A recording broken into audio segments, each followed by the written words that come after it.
Chief Minister Siddaramaiah is in Delhi, as you know, but the problem of Congress MLAs speaking out of term and creating a flutter continued in the state, with Basavaraj Shivaganga, the Chanagiri MLA, loyal to DK Shivakumar, declaring that the Deputy CM will become Chief Minister by December. Not the first time he said that, but should he be saying it at all? Well, it's embarrassing for the Congress party, but I guess they're used to all of this by now. Yesterday, we had Congress MLA Iqbal Hussain also declare that 200% DK Shivakumar is becoming the Chief Minister. We also heard veteran MLA B.R. Patil raise the issue of corruption in the allotment of housing, and Raju Kage has also been threatening to resign because of a crunch in funds. But Siddaramaiah, remember, comes from the OBC Ahinda community. He's been seen as a mass leader, also the face of Congress's social justice, plus caste census-driven governance. So, Veera, I don't think it is it's easy for the Congress to replace him. What are your thoughts on this?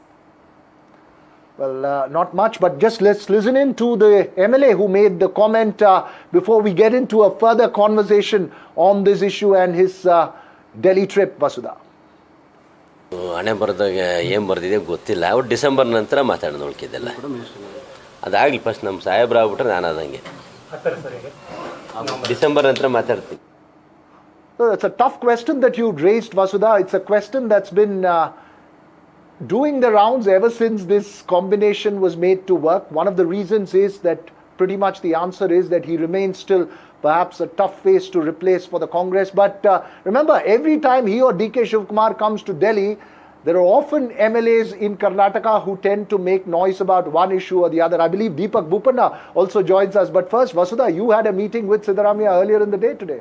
Absolutely. I met him in the afternoon today for lunch, and he seemed to be in his spirit. He's very clear that, he didn't want to talk about what's going on in the state. He just said that I'm here to talk about the rights of my state, something that we've been all hearing since last year, devolution of funds, and that is something that he talked about. He also met Finance Minister Nirmala Sitharaman. Also, he's expected to be back in the city, back in the capital next week, and he could be meeting the Prime Minister, although that appointment is not fixed yet. But clearly, muscle flexing happening there. Deepak Bopanna, help us understand when it comes to the state, how are the supporters of DK Shivakumar and the supporters of Siddaramaiah looking at this? Who is looking more powerful now?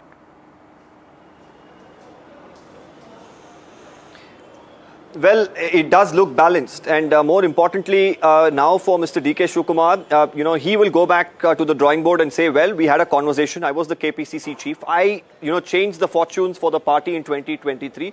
I need to get what I deserve. This was something that he hinted at back in 2023, and at the end of this year, that conversation is definitely going to be back with the High Command. How it will really fare? How will Mr. Siddaramaiah react? He's still a mass leader, enjoys the support of a large number of MLAs. He's not going to relinquish his post very easily. But right now, there are bigger concerns, bigger fish to fry really for the Congress party, because their own legislators have been creating a big hue and cry, be it about funds, be it about corruption. Now, while Mr. Siddaramaiah is going to the center, going to the finance minister, saying that, well, there is injustice as far as devolution is concerned. He's been talking about how the BJP MP should go and raise this issue with the center. Now you have concerns being raised by his own party men. So it's somewhere going to dilute the issue, and it's going to give the opposition more ammunition. They're going to say, well, you've given the guarantees, you're not managing your finances, now you're knocking at the doors of the center. In fact, a statement, maybe it came in a very humorous manner by the Karnataka Home Minister, but he says, while speaking in Badami to the people, well, you need about 1,000 crore rupees.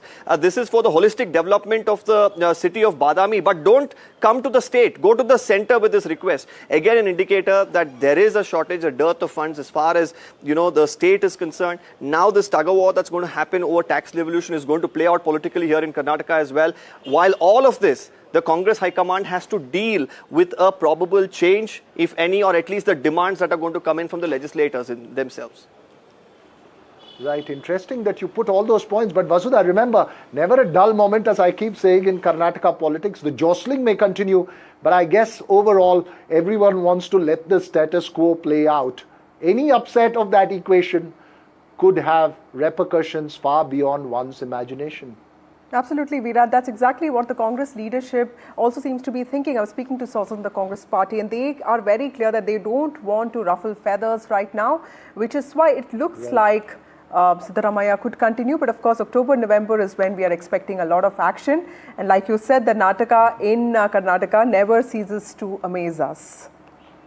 And what you've got is a good Kannada lunch this afternoon in Delhi. But